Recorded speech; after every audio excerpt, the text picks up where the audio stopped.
Hello guys! For today's video, Happy Thursday!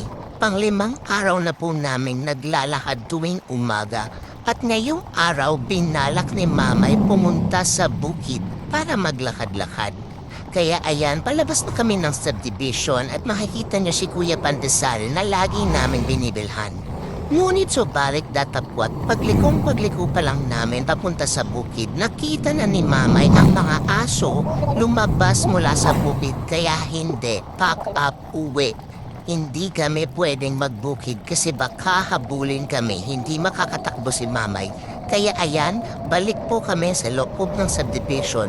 Dito na lang kami magtatamang strolling lang to enjoy the sunrise, fresh air, and to keep us fur babies' mind active, happy, and busy. Kaya ano pang hinihintay nyo? Bilan nyo na din ang stroller ang mga fur babies nyo. Yun lang, thanks for watching, bye!